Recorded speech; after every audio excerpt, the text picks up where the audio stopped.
नमस्कार दोस्तों, एग्जाम मित्र में एक बार फिर से आपका स्वागत है। आशा करता हूँ आप सभी अच्छे होंगे। दोस्तों, AIIMS BSc nursing, paramedical, post basic BSc nursing और आपके एमएससी नर्सिंग के 2023-24 सेशन के लिए एप्लीकेशन फॉर्म अभी ऑनगोइंग है। तो ये आपके लिए रिमाइंडर वीडियो, जिन कैंडिडेट ने अभी तक अपना फॉर्म फिल नहीं किया है वो अभी अपना फॉर्म फिल कर दे, क्योंकि आपकी जो लास्ट डेट है वो आप यहाँ पे देख सकते हैं। जो आपका रिवाइज शेड्यूल जारी किया गया था, उस रिवाइज शेड्यूल में आपकी जो बेसिक रजिस्ट्रेशन की लास्ट डेट है वो आपकी 20 अप्रैल 2023 5 बजे तक कर सकते हैं। अब इसमें आपका एप्लीकेशन फॉर्म फिल करने के लिए आपको बेसिक रजिस्ट्रेशन करना होगा, फिर आपको अपना कोड जनरेट करना होगा और फिर फाइनल रजिस्ट्रेशन की प्रोसेस आपको करनी होगी। बिना बेसिक रजिस्ट्रेशन के आप आगे की प्रोसेस नहीं कर पाएंगे।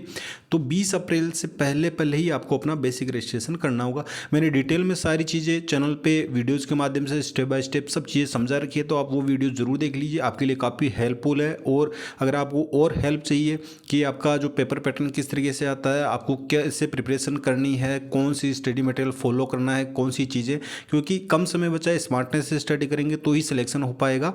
अदरवाइज कंपटीशन काफ़ी टफ हो गया है, लाखों की संख्या में फॉर्म फिल किए जा रहे हैं। आपके एग्जामिनेशन सेंटर भी इंक्रीज़ किए गए हैं। एग्जामिनेशन सेंटर इंक्रीज़ करने की वजह यही है कि आपके जो एप्लीकेशन फॉर्म है वो ज़्यादा अब की बार फिल किए गए हैं। तो 20 अप्रैल से पहले पहले आपको बेसिक रजिस्ट्रेशन करना है।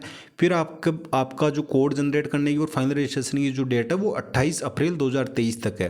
तो बेसिक रजिस्ट्रेशन के बाद में आप 28 अप्रैल तक अपना जो फाइनल रजिस्ट्रेशन कोड जनरेशन की जो प्रोसेस है वो कंप्लीट कर सकते हैं। मैंने सारी डिटेल में चीज़ें आपको ऑलरेडी वीडियोज़ में समझा रखी है, तो चैनल पे जाके वो वीडियोज़ जरूर देख लीजिए। अब आपका जो बीएससी नर्सिंग और पैरामेडिकल के लिए जो आपका सिलेबस है वो पूछा जाएगा 11th और 12th एनसीईआरटी का, आपका फिजिक्स, केमिस्ट्री और बायोलॉजी, ये आपका कंप्लीट ये पूछा जाएगा। ये तो आपका पैरामेडिकल में भी और बीएससी नर्सिंग एंट्रेंस एग्जामिनेशन दोनों में इक्वल रहने वाला है। अब बीएससी नर्सिंग में आपका एक्स्ट्रा पोर्शन पूछा जाता है, वो पूछा जाता है आपका जनरल नॉलेज का, जो 10 मार्क्स का होता है। और बाकी जैसे फिजिक्स का है वो भी 30 मार्क्स का पैरामेडिकल में पूछा जाएगा, नर्सिंग में भी सेम। एंट्रेंस एग्जामिनेशन अलग अलग होगा, सेम नहीं होगा। जैसे पैरामेडिकल का आपका इवनिंग शिफ्ट में होगा तो आपका मॉर्निंग शिफ्ट में होगा बीएससी नर्सिंग का। इसी तरीके से केमिस्ट्री का 30 क्वेश्चन 30 मार्क्स के, और आपके फिजिक्स के आपके हो गए, बायोलॉजी का आपके 30 क्वेश्चन 30 मार्क्स के। तो ये इक्वल पोर्शन है। तो अगर बीएससी नर्सिंग या पैरामेडिकल दोनों की आपने फॉर्म फिल कर रखा है तो आप दोनों की प्रिपरेशन है वो आप कर सकते हैं। तो ये आपका सिलेबस हो गया। अब इसमें आपकी प्रिपरेशन इतने कम समय में आपको सिलेक्शन लेना है तो सही स्ट्रेटजी बनानी होगी और स्मार्टनेस से स्टडी करेंगे तो ही अपना सिलेक्शन है वो आप बीएससी नर्सिंग या पैरामेडिकल एम्स जैसे प्रतिष्ठित इंस्टीट्यूट में आप अपना सिलेक्शन ले पाएंगे। अब सबसे इम्पोर्टेंट है कि आपको कौन सी चीज़ें फॉलो करनी है और कौन सी फॉलो नहीं करनी है, क्योंकि अगर आपके जो भी हाथ में आया और आप वही पढ़ने लग गए तो वो चीज़ें सभी स्टूडेंट करते हैं। आपको स्मार्टनेस दिखानी है और उसी लाइन में नहीं चलना आपको जिस लाइन में सभी कैंडिडेट चलते हैं। तो मैंने डिस्क्रिप्शन बॉक्स में दोस्तों आपको सारा स्टडी मटेरियल आपको ई फॉर्मेट में अवेलेबल करवा रखा है। तो जो सबसे इम्पोर्टेंट आपके लिए वो है कि आपको ऑब्जेक्टिव क्वेश्चंस की सबसे ज़्यादा प्रैक्टिस करनी है। ऑब्जेक्टिव क्वेश्चन की जितनी ज़्यादा प्रैक्टिस करेंगे उतना ही अच्छा मार्क्स आप लेके आएंगे। ये चीज़ मैं विगत 3 से 4 वर्षों का जो अनुभव है और इस अनुभव के आधार पे काफ़ी सारे स्टूडेंट को एम्स बीएससी नर्सिंग या पैरामेडिकल में एडमिशन भी दिलवाया है। तो अगर आप इस चीज़ को अच्छे से फॉलो करेंगे तो आप डेफिनेटली अपना सिलेक्शन वो 100% एम्स में अपना करवा लेंगे।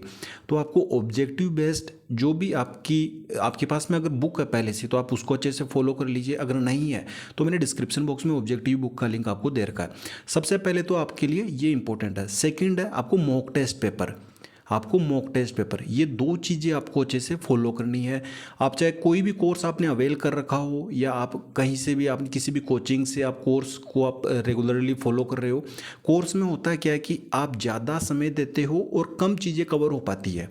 ये तो आपको भी पता होगा और ये चीज़ आप समझ लेंगे क्योंकि आपके पास में समय कम बचा है और चीज़ें आपके पास में ज़्यादा, सिलेबस बहुत ज़्यादा है। अब आप जित समय ज़्यादा देते हो, जैसे कि आप 1 घंटे की क्लास लेते हो तो इस 1 घंटे की क्लास में आपका एक टॉपिक भी अच्छे से कवर नहीं हो पाता है। तो आप इस चीज़ पे ज़्यादा फोकस ना करके आप ऑब्जेक्टिव बेस पे आप ज़्यादा अपना जो सिलेबस है वो कंप्लीट करने की कोशिश करें। और ऑब्जेक्टिव बेस पे जितना ज़्यादा सब कंप्लीट करेंगे तो आपको अपने आप का पता भी चल पाएगा कि आप कितना पानी में हैं, आपको और कितनी प्रिपरेशन करनी है, और पर्टिकुलर आप केवल उसी चीज़ की आप थ्योरी पे फोकस करेंगे। वैसे मैंने आपको थ्योरी बेस्ड ई बुक भी प्रोवाइड करवा रखी है। आप जैसे यहाँ पे देख सकते हैं ये आपकी 3-in-1 ई बुक है, फिजिक्स, केमिस्ट्री, बायोलॉजी, ये थ्योरी बेस्ड है। तो मैं ये रिकमेंड नहीं करूँगा कि अभी आप इसको अवेल करें क्योंकि इतना आपके पास में टाइम नहीं है। आप केवल जो ऑब्जेक्टिव ई बुक है, ये जो 3-in-1 है, इसमें आपके 11th और 12th आपके चैप्टर वाइज तीनों सब्जेक्ट के एक ही बुक में, आपको अलग अलग रीड करने की आवश्यकता नहीं है। इसमें इजी, मीडियम, डिफिकल्ट तीनों लेवल की क्वेश्चन है। अगर सपोज दैट कि आपके एग्जाम में इजी क्वेश्चन आएंगे तो वो एज इट इज आपको इसमें से देखने को मिलेंगे। अगर आपके मीडियम लेवल के भी सारे के सारे, क्योंकि एग्जाम प्रोस्पेक्टिव से जो भी इंपॉर्टेंट चीज़ वो सारी की सारी इसमें कंपाइल की गई है। और साथ ही आप यहाँ पे देख सकते हैं जो मॉक टेस्ट पेपर है वो भी आपके लिए अवेलेबल करवा रखे हैं, आपको डिस्क्रिप्शन बॉक्स में सभी का लिंक दे रखा। तो ये तो बात होगी आपके फिजिक्स, केमिस्ट्री और बायोलॉजी की, जो आपके बीएससी नर्सिंग स्टूडेंट के लिए भी इंपॉर्टेंट है और पैरामेडिकल के लिए भी। अब जो बीएससी नर्सिंग के कैंडिडेट उनके लिए जीके का पोर्शन सबसे इंपॉर्टेंट है, क्योंकि जो 10 मार्क्स है वो सबसे इंपॉर्टेंट है। फिजिक्स, केमिस्ट्री, बायोलॉजी की सभी प्रिपरेशन करते हैं लेकिन इस पर कम फोकस करते हैं, तो ये आपके लिए काफ़ी इंपॉर्टेंट है। अब ये मान के चलिए किसी कैंडिडेट के 55 मार्क्स बन रहे हैं फिजिक्स, केमिस्ट्री और बायोलॉजी में, अगर वो ये जो आपका जीके का पोर्शन है इसमें से 5 मार्क्स भी लेके आ गया तो 60 आ गए। और 60 पे अगर ये मान के चलिए कि आपको कोई सीट मिल जाती है तो आपके ये जो 5 मार्क्स है इन्हीं की वजह से आपको सीट मिलेगी। तो इसको आपको बिल्कुल लाइट नहीं लेना है। जो आपकी जीके की बुक है उसका लिंक भी आपको डिस्क्रिप्शन बॉक्स में दे रखा, जो काफ़ी इंपॉर्टेंट है। और उसमें आपका स्टैटिक जीके भी है, करंट जीके भी है, सारा का सारा सिलेबस उसमें आपके एग्जाम प्रोस्पेक्टिव से जो भी इंपॉर्टेंट वो सारी चीज़ें कंपाइल की गई है।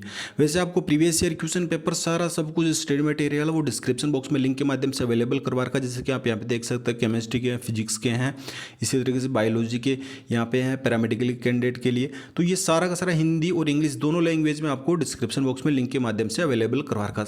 अवेल किस तरीके से कर सकते हैं, तो सभी की प्रोसेस बिल्कुल सेम है।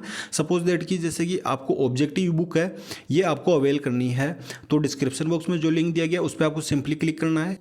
इस तरीके से इंटरफेस आएगा। इसमें आप यहाँ पे देख सकते हैं ये इंग्लिश लैंग्वेज में भी है, इंग्लिश लैंग्वेज का लिंक भी दे रखा है डिस्क्रिप्शन बॉक्स पर। हिंदी मीडियम कैंडिडेट के जो है उनके लिए भी अलग से सेपरेट लिंक दे रखा है।